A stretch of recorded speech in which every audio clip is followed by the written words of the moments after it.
Bonjour et bienvenue chez DigiSchool, je suis Oriane, votre professeure de management. Nous allons nous intéresser à l'analyse des ressources matérielles dans le cadre du diagnostic interne.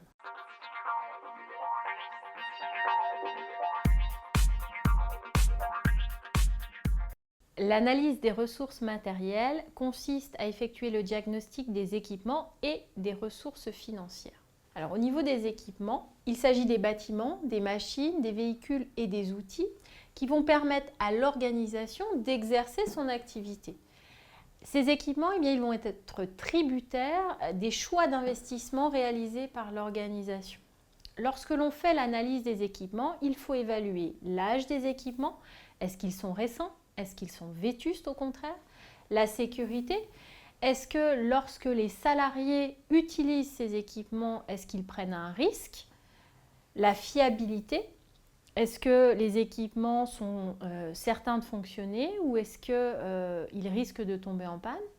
Est-ce qu'on doit effectuer de la maintenance dessus? Et puis la flexibilité, est-ce que l'on peut produire plus avec les mêmes équipements ou est-ce qu'ils ont des capacités d'adaptation pour produire autre chose?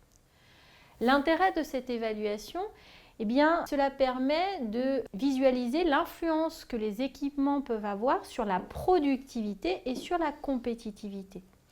L'autre intérêt de cette analyse, c'est de permettre de s'interroger sur les prochains investissements que l'organisation va devoir réaliser. Deuxième aspect de l'analyse matérielle, les ressources financières. Alors, les ressources financières supposent d'analyser un certain nombre de variables. Pour les entreprises, on va s'intéresser aux résultats.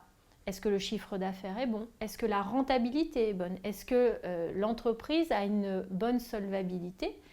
Est-ce que cette entreprise a des capitaux propres ou est-ce qu'elle va devoir faire appel lorsqu'elle va vouloir se financer?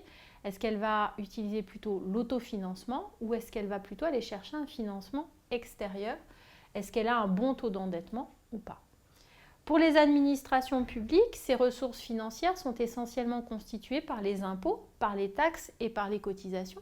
Elles sont donc tributaires du montant de ces ressources en termes d'imposition, de taxes et de cotisations. Est-ce que les ressources financières de l'État, des collectivités territoriales, vont être importantes ou pas? Pour les associations, les associations sont tributaires des cotisations de leurs adhérents. Elles sont également tributaires des subventions et des dons privés. C'est-à-dire que lorsque une collectivité territoriale réduit ses subventions à une association, cette association peut être mise en danger, par exemple. L'intérêt, c'est de déterminer donc les capacités de l'organisation à financer les investissements ou pas dont elle a besoin pour atteindre les objectifs qu'elle s'est fixés. J'espère que cette vidéo vous aura été utile. Je vous invite à vous abonner à notre chaîne, à laisser un commentaire si vous avez une question. Je vous dis à bientôt sur DigiSchool.